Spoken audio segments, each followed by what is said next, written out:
Hold dapat pagpatay sa isang TNVS driver nitong Mayo, lalong nag-iingat ang maraming TNVS driver.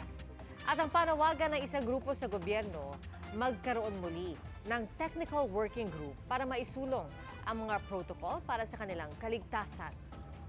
Saksi, si Nico Wahe. Namasada, na-hold up, nawala ng halos 2 buwan, hanggang matagpo ang wala ng buhay nito lang July 11. Yan ang sinapit ng TNVS driver na si Raymond Cabrera. Ang nangyari sa kanya, nagbigay ng pangamba sa iba pang TNVS driver. Hindi mo maiwasang makaramdam ka rin ng takot ba, mga biyahe, kung saan kami naabot. Di natin alam kung anong mangyari sa atin sa biyahe. Matapos raw ang nangyari kay Cabrera, mas naging maingat na raw ang maraming TNVS driver. Si Ninoy, na isang dekada nang nagmamaneho ng TNVS, kabisado na raw halos kung sino ang dapat at hindi isakay na pasahero. Once na nag-book ka, nakita mo yung tatlo at alanganin ka, laging nakasara mga pintuan namin eh. Ako, ganun ginagawa ko eh. Bago ko sila isakay, titignan ko muna sila. Marami rin daw kasi ang nagpapabook lang. Pasensya na raw sa mga pasahero minsan, naniniguro lang. Si Ninoy ang chairman ng TNVS Community Philippines.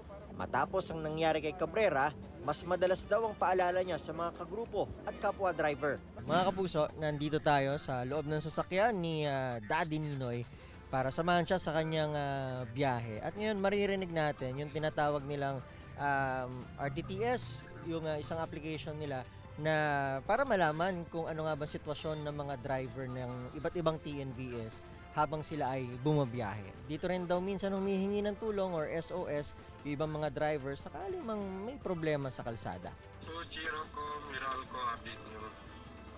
Sa pamamagitan ng application na ito, magiging madali ang kanilang responde sakaling may kailangan ng tulong. Halos lahat ng grupo sa TNVS ay ginagamit ito para sa ating security, para sa ating rescue, at lalong-lalo na sa gabi para namomonitor ang bawat isa. Sa kinabibilangan niyang TNVS, marami raw security features na masisigurong ligtas hindi lang ang pasahero kundi pati ang driver. Huminto lang daw saglit ay magpa-prompt na ang app kung may problema ba sa biyahe. May audio recording din sa kasagsagan ng biyahe. Ang hiling niya, sana lahat ng TNVS may ganitong security features. Manawagan uli kami sa mga leading government agencies, lalo sa transport, na magkaroon uli kami ng isang technical working group para maisulong uli yung safety and security protocol ng mga sasakyan at ng mga driver natin.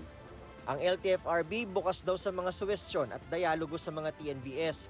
Sangayon din sila sa mas maayos at mas mahigpit na security features. Isang panawagan ng ahensya sa mga transport network company na maging mas maigting at ang security measure ng ating pong mga TNVS drivers pati mga pasahero. Katulad nga ng mga kung sakaling may emergency o kaya naman may something na peculiar dun sa biyahe na matagal nakatigil o kaya nawala, meron kaagad na sistema para matawagan ng pansin yung mga authorities para maiwasan yung mga krimen. Para sa GMA Integrated News, Nico Wahe, ang inyong saksi. Mga kapuso, maging una sa saksi. Mag-subscribe sa GMA Integrated News sa YouTube para sa iba't ibang balita.